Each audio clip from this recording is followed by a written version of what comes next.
is that our hero, the Traveler? And Paimon, too! Oh, I guess I shouldn't be too surprised. Mrs. Coiffier already told me you were the big boss here. But when I saw you just now, I forgot myself for a moment. Technically speaking, the Cheval Moran Film Fantasyland doesn't even have a boss, does it? Isn't it the idea that everyone works together to make it as successful as possible, and then we all share the profits? But, wait a sec. Why are you here, Veressa?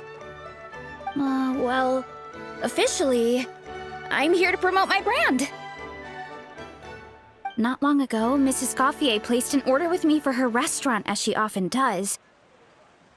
In her letter, she mentioned that showcasing my orchard's products at the festival would boost sales and help build my brand recognition. After talking it through with my parents, I decided to give it a shot. Now that I'm done with the restaurant's ingredient order, I plan to sell the rest of my fruit directly to guests to help quench their thirst, of course. The thought of enjoying fresh fruit from Natland here in Fontaine does sound pretty appealing. But with this many customers, wouldn't it be exhausting to watch the stall all day? Huh? Am I supposed to be watching the stall the whole time? There's an attraction over there called Movie Masterpieces, right? I heard some of the challenges are based on famous films. Some of those films have even been adapted into great comics. I'd love to go give it a try.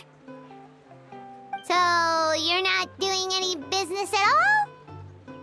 Back in the Collective of Plenty, I'd just set up a sign with the fruit prices, place a weighing scale and a coin jar to one side, then let people pay on their own. When closing time came around, I'd wake up and check the accounts. Not a single mora's ever gone missing. To be fair, that does sound nice. People in the Collective of Plenty are a law-abiding bunch. No one would even think about taking something without paying. Makes sense that tending your stall wouldn't take too much effort. Fontainian customers are no doubt trustworthy too, but let's just say they're not used to self-service shopping. Plus, if you just leave the stall unattended as a Natlanese merchant, people here might think you're gone for good. In that case, I'd better start acting the part. But I'll need to buy some things in the city before I officially open for business. I promised to bring back some Fontainian clockwork mecha for Kochi-san. Oh, and I also wanted to try a few rounds of movie masterpieces. After that, I should be able to focus on my business without getting distracted. We might not be locals, but we've explored Fontaine quite a bit.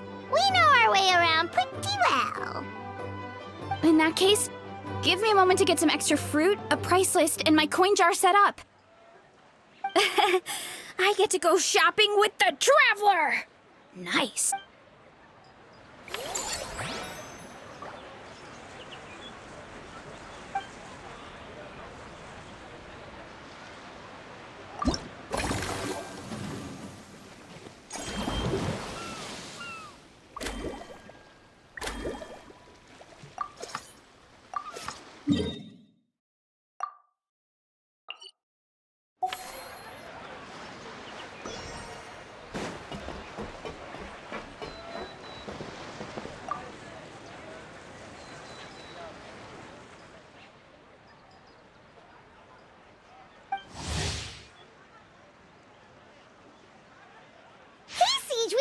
Welcome to the Cheval Moran Film Fantasyland!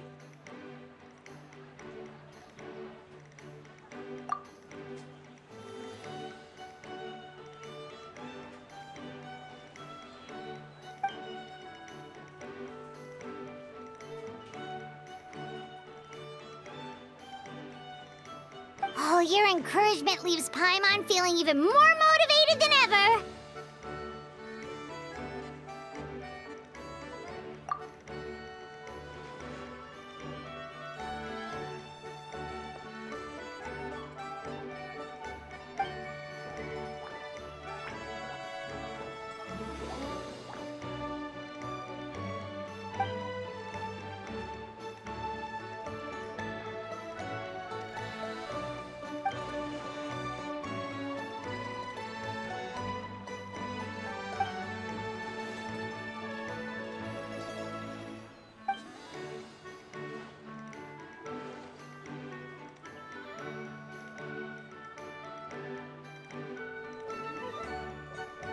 But now they've got films to watch.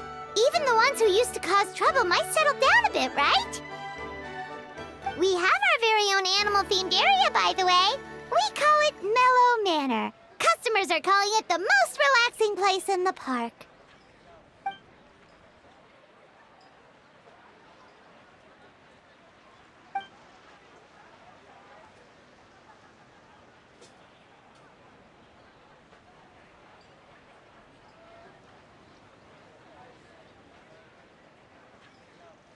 Oh, you mean we could invite Sijuin to be a consultant at Mellow Manor? Now that you mention it, that sounds like a great idea! Sijuin's great at caring for people, and she's so warm and gentle. Looking after animals should be a piece of cake! Yeah, like someone who gives advice and tells the park staff how to do their jobs better. The workload won't be too heavy, but it's important work. Besides, you'll mostly be playing with the animals.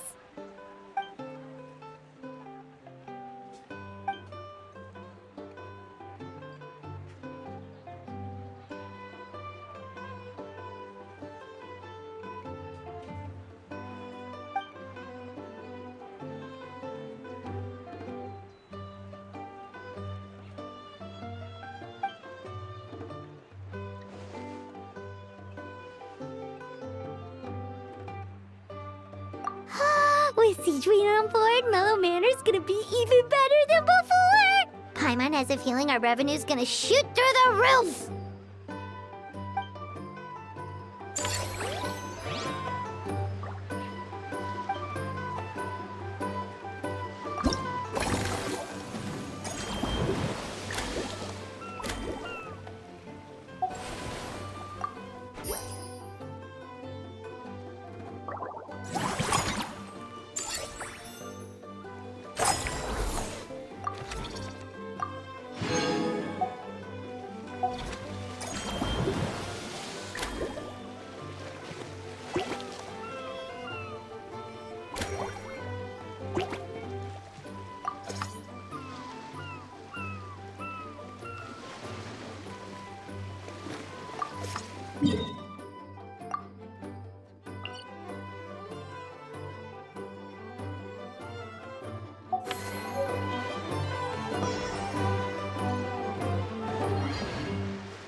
Hello, boss.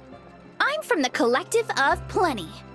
You might recall receiving a letter from us requesting you to design some components. Wait a sec.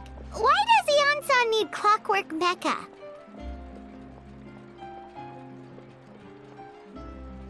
Nothing like that. Our coach just wants to fine-tune her gym equipment so people can target different muscle groups more easily. She mentioned something about a rowing machine to focus on back muscles, as well as a pec deck and a leg press machine. The parts that connect the ropes and weight plates wear out easily, but they need to be strong. So Coach Yan-san thought she'd give Fontanian Clockwork Mecha a try. It all sounds so technical. When did fitness turn into some kind of complex engineering problem? To be honest, I don't really get all the details either. But if it works out, I'll be sure to train according to her revised method. And if it doesn't, we can always stick to the good old methods. If you're interested, I can show you a few beginner exercises the next time you drop by our tribe. You'll be able to smash the records without even breaking a sweat. I know it. Paimon will pass on that one. She'll be rooting for you from the sidelines, though. You can always try the equipment we keep for little Saurians, Paimon. As long as you start out with the super lightweights, you'll be fine. Weight training's for everyone, you know. As long as you put in the effort and keep it, anyone can develop rock-solid muscles. No!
Forget health issues. Paimon wouldn't be surprised if she could actually chat with the animals once she's done reading.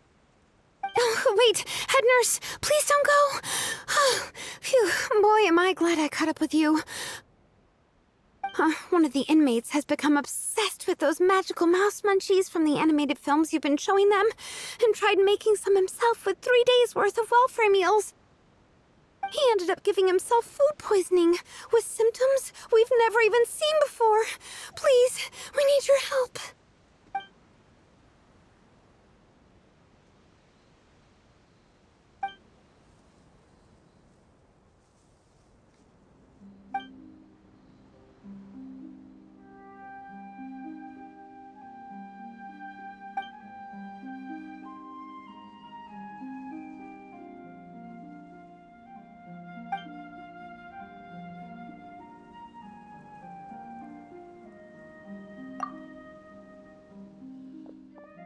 Sijui sure has it tough. Not only does she have to worry about taking care of her patients, she also has to clean up after those troublemakers. Why don't we prepare something tasty for her? It might help lift her spirits.